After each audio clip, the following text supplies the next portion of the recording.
Hey, welcome back, everybody. I'm Matthew, and this is Watty's channel. We are returning back to the comparable LJN figures.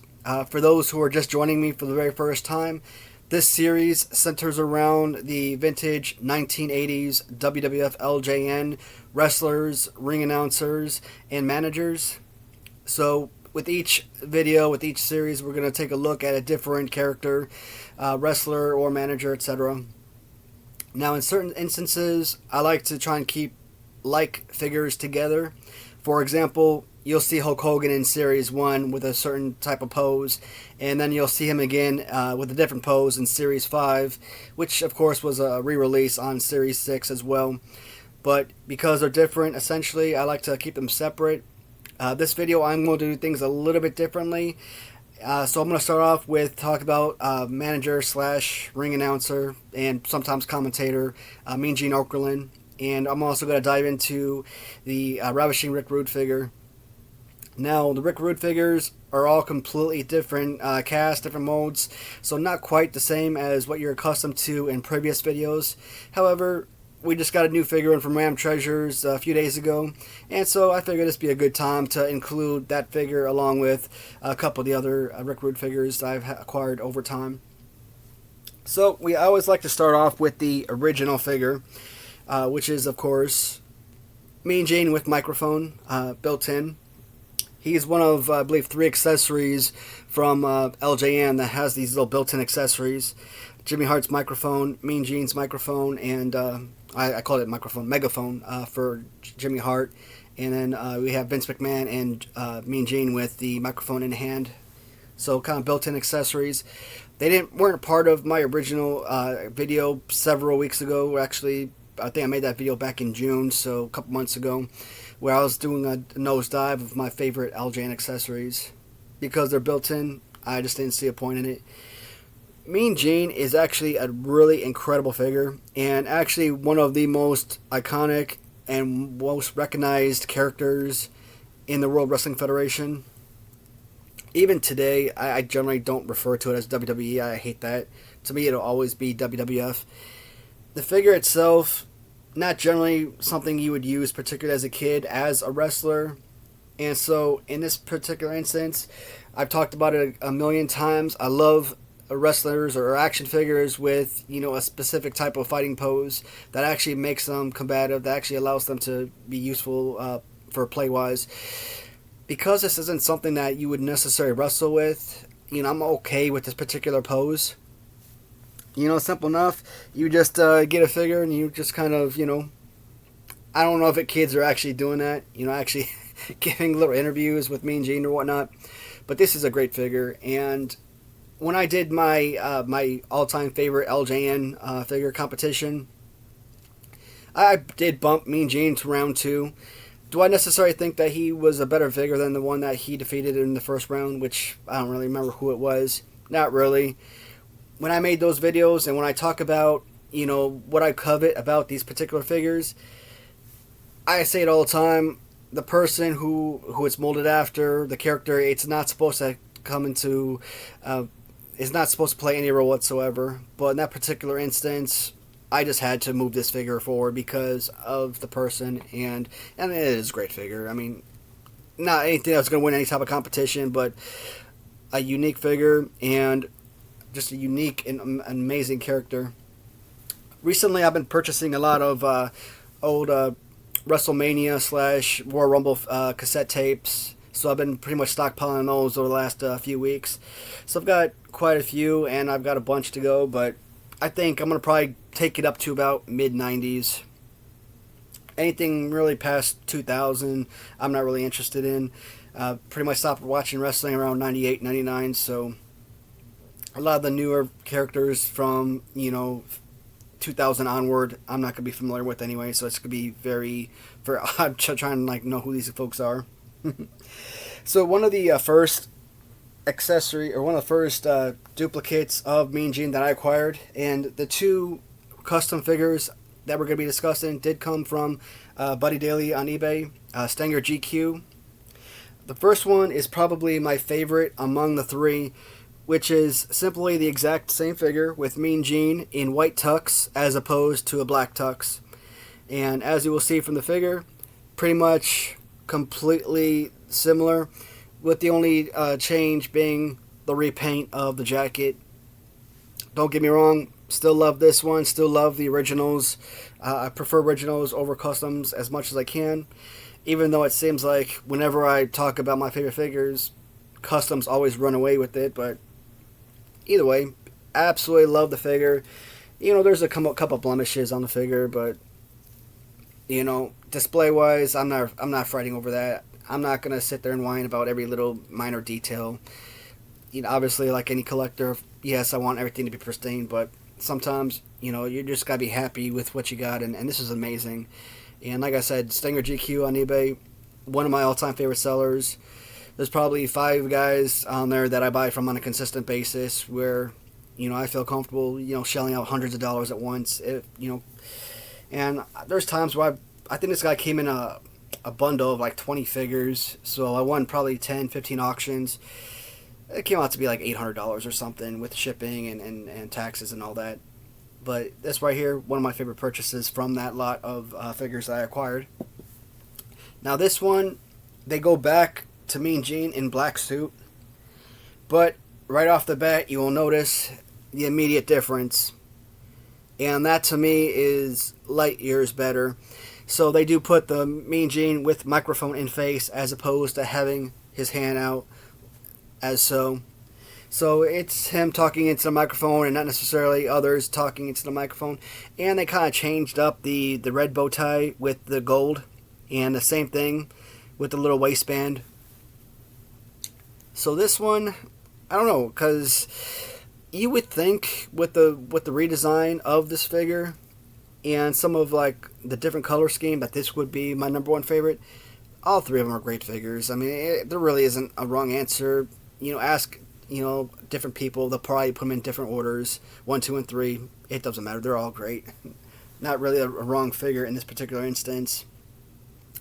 So I think it was WrestleMania 7 I was watching recently, and you know, they have some special guest stars. I know Regis Philbin was on there, and Alex Trebek. Alex Trebek. I mean, this, like I said, this is such an iconic character, well-known personality, and Alex Trebek called him Jim. Now, it could have been a simple slip of the tongue, but you know, Mean Gene, he immediately corrected him Gene, and of course, Alex Trebek had to correct himself again.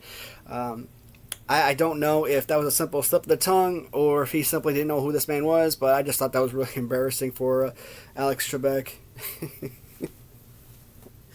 Alright, so that is unfortunately all the Okerlund figures I have. So we're going to dig into the Rude figures. And with these videos, I like to keep them, you know, 1 character per video. But as we're looking at it right now, we're at about 8 minutes in. So I don't want these videos to go, you know, too low a video. I want to try and get it in excess of 10 minutes. But, you know, if I keep it around 15, 20, I think that's good. So as I mentioned, this figure is unique compared to all the other figures that I've discussed, with the simple fact that not a single one of these molds match up with each other. But I wanted to include them because, again, I wanted to discuss the new Random Treasures figure, and I really don't see me acquiring any other Rick Rude figures in the future, so we'll start with the original. Now, you could always tell Random Treasures as opposed to Grand Toys / LJN with the simple fact that there's not that little stamp on the bottom of the feet. Now, right now, I have this figure listed as possibly the worst figure ever created, wrestling figure-wise. I think that's unfair, because there's a lot of positives from this figure. First off, the pants and boots. I mean, that is an excellent paint job. You know, Random Treasures, they do amazing work replicating the original LJN line. And with the tattoo, and, you know, overall, even the face, it's solid work. The thing that makes this such a bad figure and such a hated figure is the inability to actually wrestle this as a kid. Now, you can use your imagination to pretend to do body slams, throw punches, and all that. So, yes, you still could make use out of it if you wanted to. You know, there's really nothing holding you back from doing so. But because this is more of a statue than an actual playable figure for the most part, it comes down as the worst figure of all time. I mentioned Ron Simmons from Galoob with the fused hand to the chest as the second worst figure of all time. Again, looking at, based on the size and color of this, I actually think Ron Simmons is a worse figure than this one. But I will still list this as the number one for the simple fact that you really can't do a single thing with this one. At least Ron Simmons can drop an elbow, so he has that working for him, and that's pretty much it. But we do have, again, Ravishing Rick Rude, the Black Card series from LJN / Grand Toys back in 1989. The first custom figure I ever acquired, I'm trying to think it was the first, yep, I think it was the very first one. So I acquired a Ultimate Warrior, I acquired a Rick Rude, and a Mr. Perfect from Wrestling Writer on eBay. This was back in this previous November, and they're the very first customs from Wrestling Writer. I don't think they were the very first custom I acquired. I blinked, that belongs to the white shirt and blue trunks Hulk Hogan, which I got from Move Over Swanson. And again, Warrior, Perfect, and Ravishing Rick Rude. And when I saw this figure, this to me was absolutely the Rick Rude figure that LJN should have made. I mean, everything from the body type, which it perfectly meshes well with the character. We do know Rick Rude was absolutely ripped. And they took a Paul Orndorff figure and, molded a different head on there. Gave him a fantastic paint job. Makes this an absolutely elite figure, in my opinion. Paul Orndorff doesn't exactly have the best fighting pose ever, but I mean, it's definitely playable and probably a mid-tier figure as far as playability goes. Now, for whatever reason, I believe I put this one on my top 10 least favorite figures, and at first, when I made that video, I think it was episode 47, I was concerned about making that video because none of the figures I buy from Wrestling Writer are bad. But I figured because I had so many figures and I did a top 10 most favorite, I figured, I might as well do a least favorite too, kind of give different content. So I thought about it for a while, and I'm like, you know what? It's not actually a bad thing. It's actually a good thing, because viewers who watch that video and look at the figures and say, well, if that's considered 10 of the worst, I'm going to be dying to get some figures from this guy, because, that just tells you how amazing the talent is from Wrestling Writer. They're on eBay. And that's why I think this Rick Rude still comes down among my three figures as my favorite. Simple enough. This one, again, is brand spanking new from Random Treasures. When I first saw it, I was kind of contemplating skipping it. There have been a few figures lately that I wasn't really jumping at, but because I want to keep my collection up to date, I decided to go for it. And it is the new Ravishing Rick Rude figure, Volume 2, I think they called it on their site. And absolutely beautiful design. Now, everything from the head sculpt, which is phenomenal. This, I don't know if you want to call it a remake, but Volume 2 and Volume 1, light years better as far as fighting pose, of course. The hands aren't exactly perfect, so it isn't the best fighting pose you'll ever find, but it's still, I mean, this is something that just you have to add to your collection. It's not something to be held back on. And I'm going to try and get this posted to, let's see, today is Thursday, September 1st. I'm going to try and get this posted by tomorrow morning. So Friday morning, guys, anybody that's watching this video and would like to acquire this figure, I say do it sooner rather than later. Jason Nupp, New 80s Revolution, is doing a competition, and you get the opportunity to get one of these free figures from Random Treasures if you win. So, definitely try and join the competition. There might be 20 or 30 people on there, so, no promises, but again, luck of the draw. So we'll hold it up again for a 360.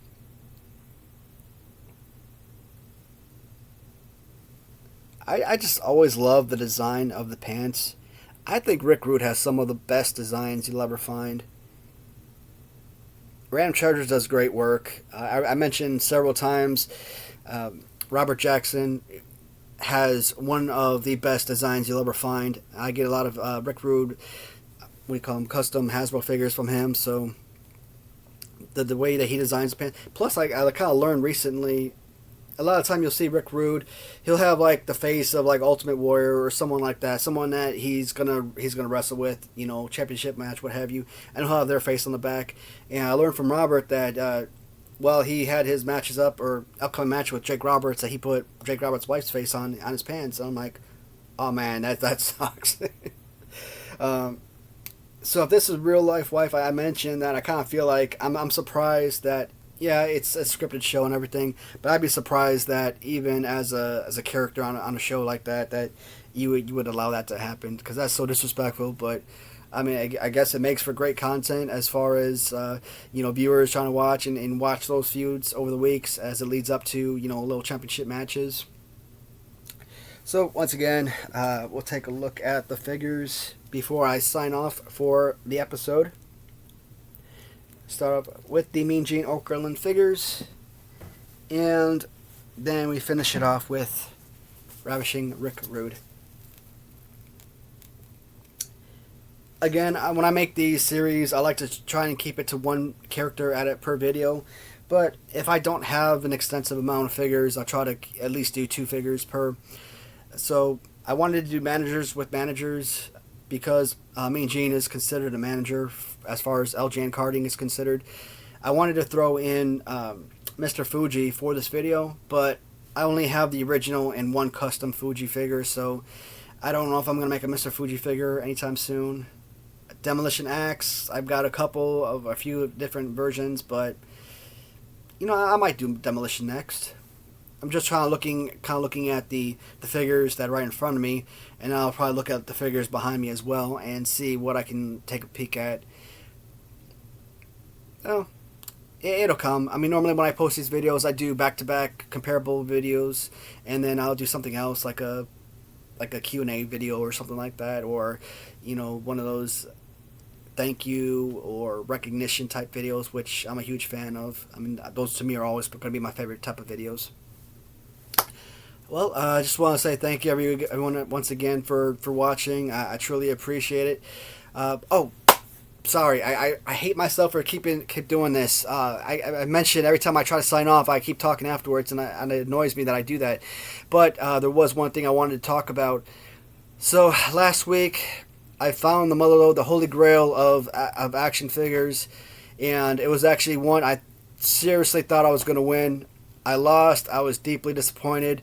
And that was actually going to be this video.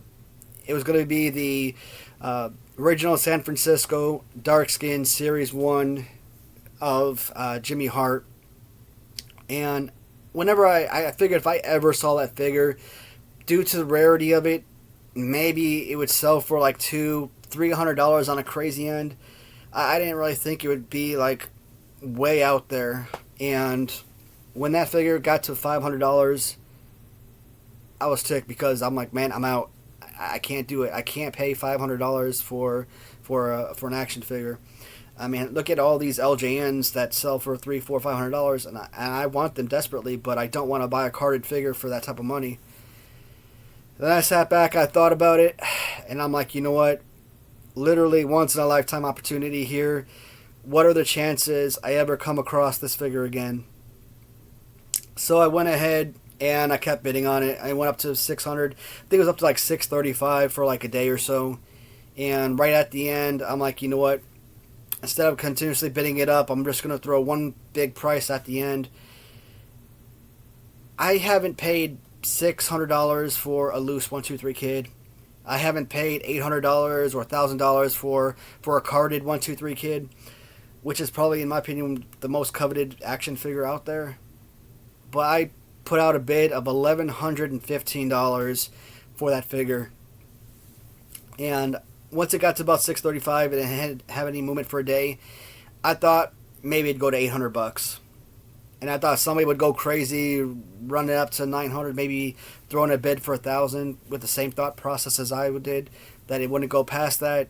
So I thought 1115, big high number, fair number. There's no way possible anyone would pay a 1 month's mortgage for that type of action figure, and then it sold for like $1,300, and I just had to throw my hands up. You know, $1,300. That's almost as much money. That probably is more money than I made as a soldier per month. So that just shows you how ludicrous some of these things sell for.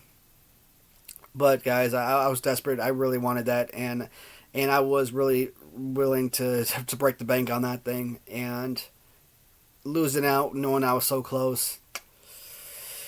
I say that to say this. If anyone out there knows of any dark skinned Jimmy Hart, I think that's the last figure I need to complete the original San Francisco collection. I recently bought a 2-pack Hulk Hogan and Sting. Sting with the black pants. That was about $300+, and then I got a blue or a light blue, sky blue, whatever you want to call it, trunks. Ric Flair figure, which cost me almost $600, and I don't know. That blue trunk is supposed to be another Holy Grail type of figure. I don't know if it's. I mean, it's obviously not as valuable, but I mean, I'm glad to have it. I missed out on Jimmy Hart, so I mean, I settled for the blue trunks, and I knew if I wanted to complete the collection, eventually I'd have to buy it anyway. So I went and bought those other two sets. The 2-pack with Hogan and Sting, and then the Ric Flair. You know, I think I might be missing like purple and dark blue 2-pack of Harlem Heat. I'm missing those figures too. So I'm getting close. I'm just I don't know if I want to pay $300 for a purple Harlem Heat. So we'll see what happens. If anybody knows of anything, or if you're selling it, reach out. You know, I'm going to try my best to give you a fair offer if you do have it, or if you know of someone else that might have it. Definitely appreciate the referral. Alright guys, I'm going to shut up now. I promise that's it. Thank you so much for watching, everybody. And I'm going to make another video tonight, and that way I'll have another video in the queue for a follow-up in a few days.